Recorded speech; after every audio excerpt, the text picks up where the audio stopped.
Hi there, Thor owners. Today in your 2020 Thor Windsport, we're going to be taking a look at and showing you how to install Roadmaster Sway Bar for the rear axle. And this is what our sway bar looks like when it's installed. This is an additional sway bar that we're putting on the rear axle here that works in conjunction with the factory sway bar. And you can actually see a little bit of the factory sway bar hanging down here. The factory sway bar is just on the front side of your rear axle, and the one that we're adding from Roadmaster here goes on the rear side of our rear axle. By adding an additional sway bar, we're going to get significant improvements in anti-sway, because whenever our motorhome wants to rock to the left or to the right, this component here wants to remain in its normal resting position that we've got it in here. So as our motorhome goes to maybe tilt to the left or to the right, maybe we'll say to the left, we had a heavy crosswind hit us and we're tilting, our body's tilting to the left now. What happens when your body tilts to the left, your axle's still flat on the road, but the body tilts. That means if we're tilting this direction, that means our driver's side here, the body's getting slightly closer to our axle and we're compressing those components. This arm here then is pushing downward on our sway bar. On the opposite side here, the opposite thing's happening. If it's tilting this direction, the body's going slightly further away from our axle over here.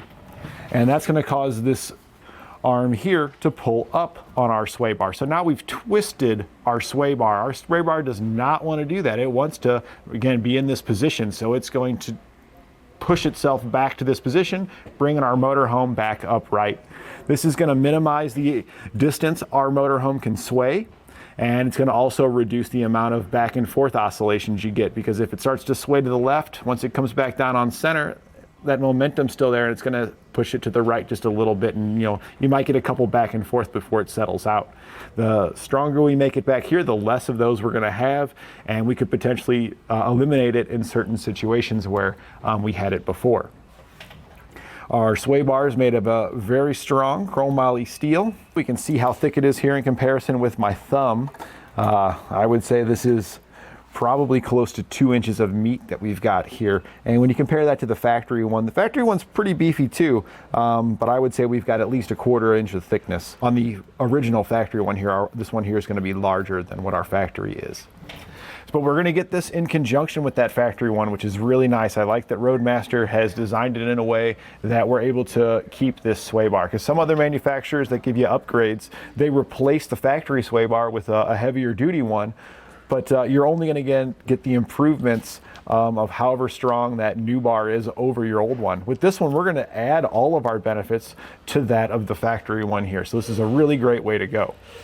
If you are struggling with sway, some additional components you can add to further battle that are sway bars for the front axle. You can replace the front one with a Roadmaster. That is going to be a replacement to a heavier duty one. It's not just going to be an additional one like the one here in the rear is. And I would also recommend a set of sumo springs. You can get those for both the front and the rear axle. They do a fantastic job combating sway and just helping to smooth out your ride and giving you some more control over your motorhome. For a full package, what I recommend to customers who's just really got a motorhome that they're struggling with, keeping it on the road, they're exhausted when they get to their destination because they're having to fight it so much, and they're just kind of bare knuckle on it because they're kind of scared of this thing and the way it's throwing them around on the road. So in addition to the front and rear set of sway bars and the sumo springs, I'd also recommend a steering stabilizer from Roadmaster. Those can be installed up at the front, and if the steering wheel's not on center, it will help to pull it back to center to help it keep going straight down the road for you. And there's also a dampener on there, so if you hit any of the bumps and stuff on the road that would normally really jar that steering wheel, that dampener is going to help to reduce that, so you're not struggling so hard. And with these sway bars and sumo springs, the motorhome's not going to be rocking as much. It's really going to make a big difference in taming these big old beasts. We'll begin our installation here on the rear axle. You'll notice at the wheel here I can spin it.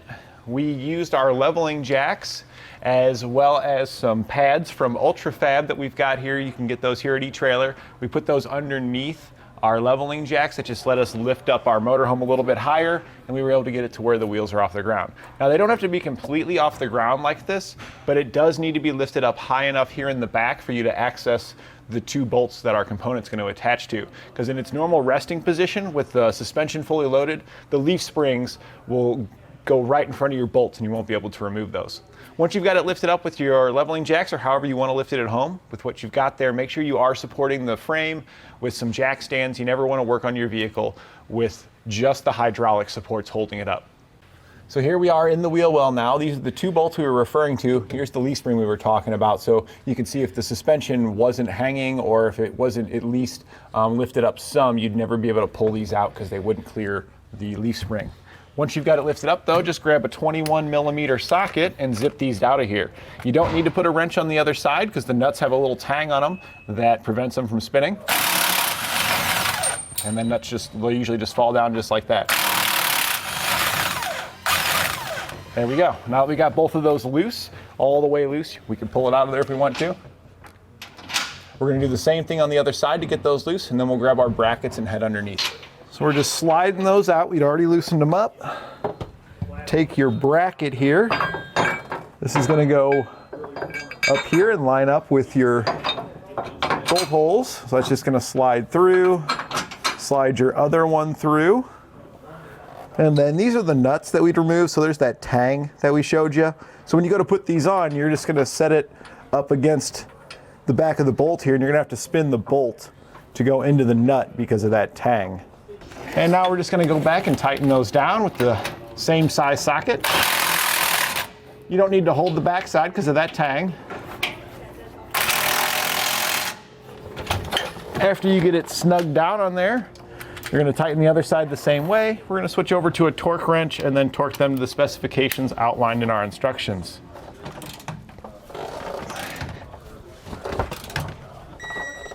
Once you get both of your brackets torqued down, at that point you can go ahead and go underneath your motorhome. You don't need it lifted anymore, so you can lower down your leveling jacks. Now at this point you might want to go ahead and just leave it supported so that way you got more room to work down here. We went ahead and put ours on our lift, and our lift lifts it by the wheels, so ours is completely loaded, so it's as if it was sitting on the ground, but that one's not going to change anything until we get to a much later step.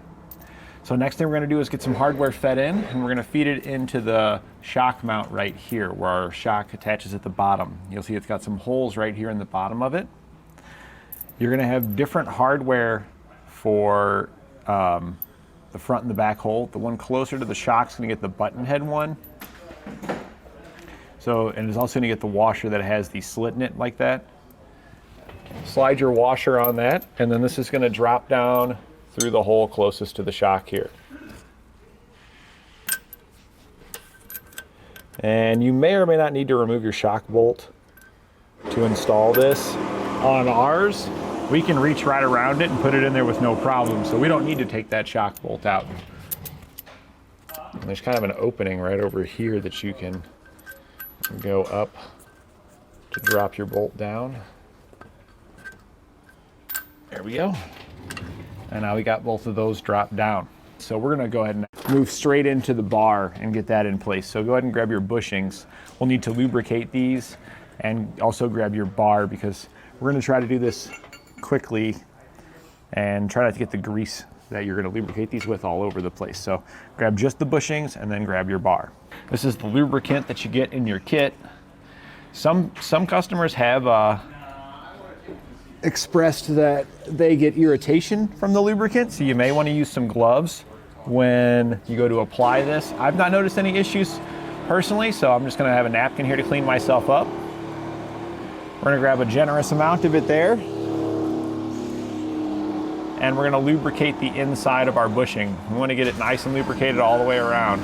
I like to take this little tiny bit that's left and put it on the outside. We really don't want a lot of grease here on the outside, but this little tiny excess bit that's on your finger here can just help to minimize any squeaks and noises that your sway bar can produce. After you've got it well lubricated, it's a split bushing, so you simply open it up and we'll slide it over the end there. We're going to do the same thing with our other bushing and place it on the other side. We can then take our caps and just slide those on our bushings. Now it's not uncommon when you go to lift this up here, these caps like to slide off the bushing, but we're going to be lifting it up here to install it, so it's, if you can, maybe support them to keep them from falling off. We're also going to grab some of our hardware out of here, so we've got that prepared as well, because this thing's pretty heavy. So it's good to have things kind of right next to you so you're ready to go. So I'm just grabbing all the nuts and washers out of here, so that way I've got everything that I need when I lift it up. So now we're just lifting it up into position, trying to get those bolts to drop down through our bushings. Do that on each side there. And if you can kind of brace your body under it. And then each one of these is going to get a washer and a nut.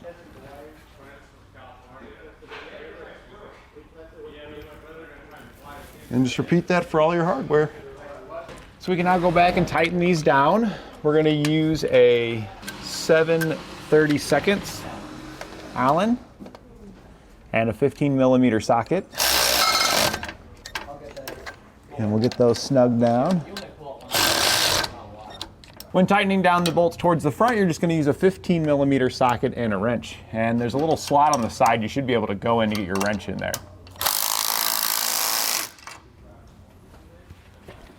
And once you got them snug down, we can go back and torque these to the specifications outlined in our instructions.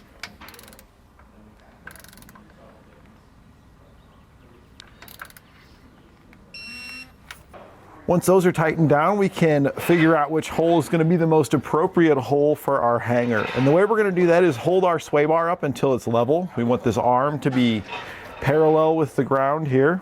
And we want to see where that lines up. And it looks like for us, that's just going to be, looks like the bottom hole on each side is going to put us where we're pretty much level with the ground there. So now that we know where we're going to put it, I like to hang the top first and then swing the sway bar up into these.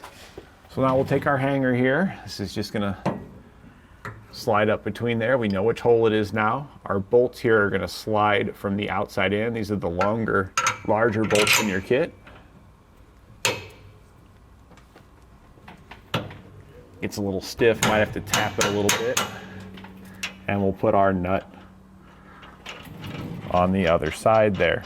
And then we're going to get the other side hung just like that. So now we're just bringing this up till it's parallel there.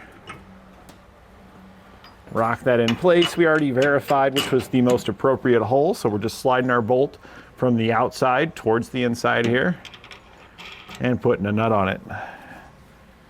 Check our other side, make sure everything lined up okay over here, and do the same thing. Sometimes you gotta shimmy the sway bar just a little tiny bit to center it left and right. There we go. And get our nut on it. Now we'll go back and snug these down. We're gonna use a 15/16 socket and wrench, or if you're using metric 24mm, a very similar size.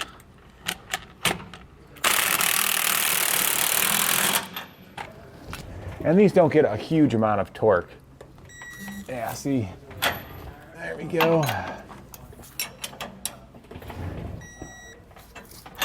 Once you've got all of your hardware tightened and torqued, that'll complete your installation. At this point, you just want to take it out for a quick spin. If you hear any noises or clunks, just double check your hardware and make sure that you do have them all properly tightened down. And that completes our installation of Roadmaster Sway Bar for the rear axle on our 2020 Thor Windsport.